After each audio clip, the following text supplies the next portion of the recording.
So I'm going to talk about my favorite reads of 2024.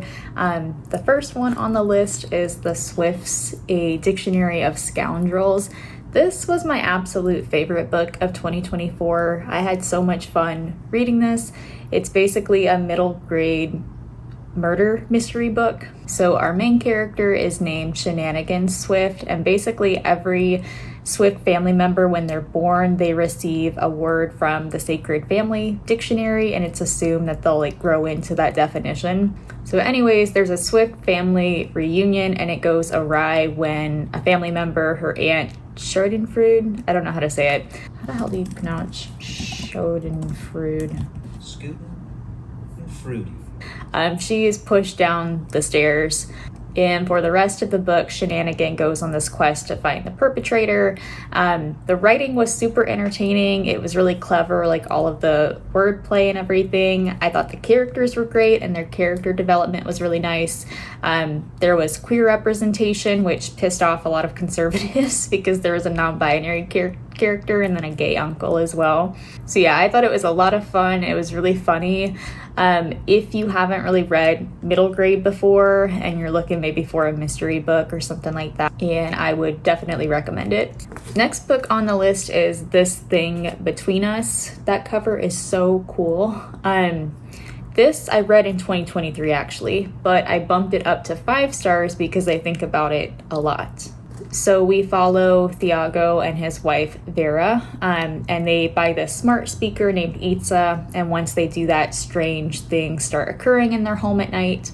And then this isn't a spoiler, but unfortunately Vera, she dies, and so Thiago, he starts to spiral into grief, but also the strange, weird occurrences keep happening in the home, so he moves out to try to escape that, and he goes to this remote cabin, and then from there everything just spirals out even more.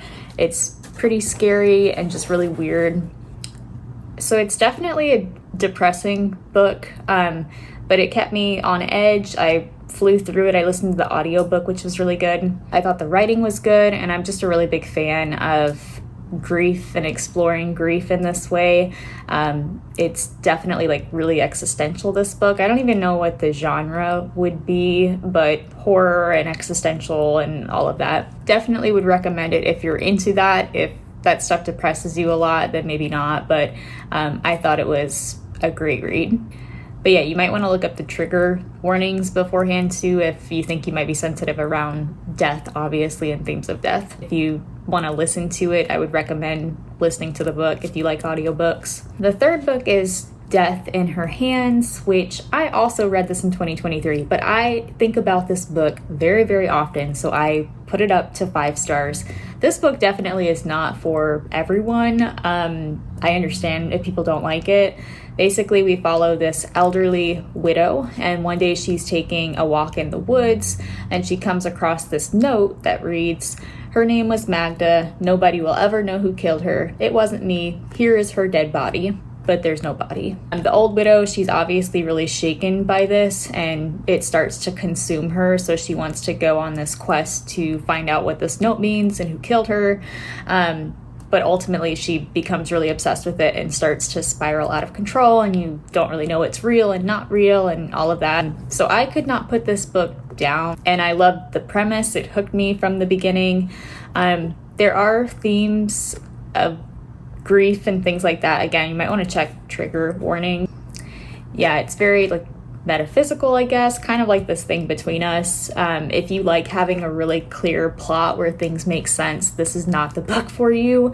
But I'm usually okay with things not making sense if I like the concept enough and the plot and just the writing too. So I don't know why I love this book so much. I really just did. I think about it a lot.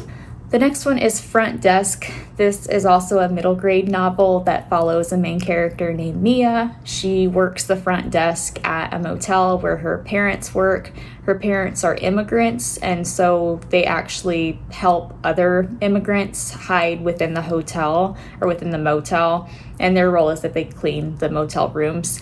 But there's a really mean motel owner who they're having to hide from basically and be really careful around. So yeah, the owner, he puts her family at risk and the other immigrants there. But yeah, I just found this really heartwarming. I read it really quickly. It was fast-paced for me anyway. I loved the characters and her family and everything, so I can really see why this has such great reviews. I thought it was awesome.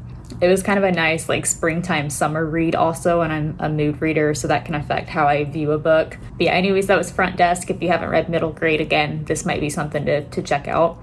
The next one is Incidents Around the House. This is a horror book told through the perspective of a child. So when the child goes to bed, she often sees this entity looming in her closet, and she calls this entity Other Mommy. It sounds really, really corny. So I was not expecting to feel as unnerved as I did while reading this book, and that's why it's 5 stars. It definitely takes adjusting to reading from the kid's perspective. The writing is, weird to get into. But yeah, it creeped me out mostly because I think they did a really good job inciting that feeling of dread and gloom and everything, and suspense. So yeah, it was fast-paced for me. I can see how some people wouldn't like it, again, because of the writing being from that perspective.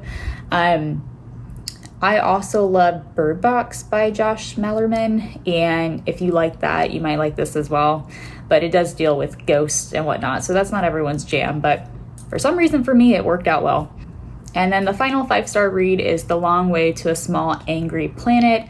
This follows a space crew, and they're on a mission, and I don't even really remember like what the point is. It ended up being more so like a cozy read, but I love the characters, I love the writing, but it's definitely not nearly as plot driven or sci-fi as you would expect, so I can see how some people wouldn't like that either if you're looking for that. The world building, the characters and everything and their development was just really cool to read. It was immersive. I also really liked A Psalm for the Wild Built by the same author. So yeah, it was really similar in nature to that novel, and if you enjoyed that one, you might enjoy this book as well. I haven't read the sequel yet. I think it's a series, but I probably... And then these are my memorable 4-star reads. So the first one is Patricia Wants to Cuddle. This was so weird, and it's hard to explain. It's basically about a reality dating show being filmed and a Bigfoot. And it ended up being oddly tender and sensitive. It's definitely not for everyone, and the pacing at the beginning and throughout was kind of weird and slow. That said, I thought the premise was interesting. The last 15% to 20% really speeds up and was interesting, so I thought it was 4 stars. It's memorable for me. The second 4-star read is Vampires of El Norte. This was super atmospheric, and I was a former Texas history teacher, which is kind of embarrassing, but I really loved the setting and the historical aspect of it. So it takes place in the 1840s, and we follow Nena, a rancher's daughter. Their home has been threatened by Anglos moving into the area, but at night there are other monsters who lurk, and they drain the blood of men. And then we also follow a man named Nestor, and I won't really say much more about the plot or summary, but this was a lot more heavy on the romance than I expected. But I was pleasantly surprised to see that the vampires were more beastly and monstrous than what I was expecting. I thought it might end up being really corny, but it wasn't too corny. There was horror, which was fun to read. It wasn't as much as I was expecting, because again, it was pretty heavy on the romance. Besides that, the writing sometimes was a little bit repetitive, which got kind of slow to read through. But that said, I still thought the writing itself was great. It was really atmospheric. I loved the historical fiction, horror, blend, gothic stuff all mixed together. I thought it was a really cool concept. The third 4-star read is You're Not Supposed to Die Tonight. This is a YA summer slasher, and I have not been a fan of young adult books for a while. It's been hard for me to find any that I like, but I had a lot of fun with this. I think some of it was because of the mood. It was taking place in the summer at a summer camp, so that was cool. We follow this main character named Charity, who plays the final girl at this camp called Camp Mirror Lake, and they basically do this to scare guests, so guests will come and pay, and then what am I trying to say? You know what I'm trying to say. It's like a horror amusement type park. So she plays the final girl, and then some of her friends start to disappear over the week, and then they end up finding a dead body, and then from there, of course, things occur. All hell starts to break loose. We get a slasher, obviously. There was queer representation, which was cool. It was really fast-paced, so that was fun. I was a bit disappointed with the turn of events towards the end of the book, like the last 15% or so. But I didn't have high expectations for the book, so I thought it was fun just going into it like that as kind of a lighthearted horror read, you know, for summertime. So yeah, if you're looking for something similar and you don't have too high of expectations and just go in for fun, I thought it was a nice slasher. There's not many probably for the young adult genre and in general. So, and compared to the book I Was a Teenage Slasher, which came out that year, I really did not like that book. I hated it, which was unfortunate because I was excited to read it. So the fourth one is Big Swiss. Now this has been pretty popular, kind of like the rest of these books. Interesting concept. Our main character is named Greta, and she lives in this like unrenovated house that's full of bees with her best friend named Sabine. And she spends most of her days transcribing these therapy sessions from a sex therapist named Ohm. So she like listens into the recordings of the sessions. And one day she starts listening to this woman whose sessions that she's transcribing, and she becomes really infatuated with them, and she starts calling them Big Swiss. It's definitely a weird book again, not for everyone. I do like though that we follow a middle-aged woman. That's cool to see, and I like to see them doing kind of unhinged shit. So, and then the final one that's memorable is The Search for WondLa. This is a middle grade fantasy. I really enjoyed the world building. This book has been out for a while, and I think there's also a series on Apple TV about it. Basically, we follow the main character named Eva 9. She's a 12-year-old who lives in this subterranean home that they call the Sanctuary, and she's cared for by a robot, which she calls Mother, but like M-U-T-H-R. And then one day she's forced to go above ground, and she has to leave her home and everything she knows behind. So she goes on this journey to find other humans because she's never met another human. And really, we just see so many interesting characters and different cultures and everything. So the world building was just great in my opinion. And the character development over time throughout the book I thought was nice also. I will say the last maybe 15% of the book or so, again, I wasn't a huge fan of, if I remember right. I don't even really remember it that well, unfortunately. But despite that, because of the atmosphere, the world building, all of that, I thought it was still a nice read. So I gave it 4 stars, and I'll probably be reading the sequel as well.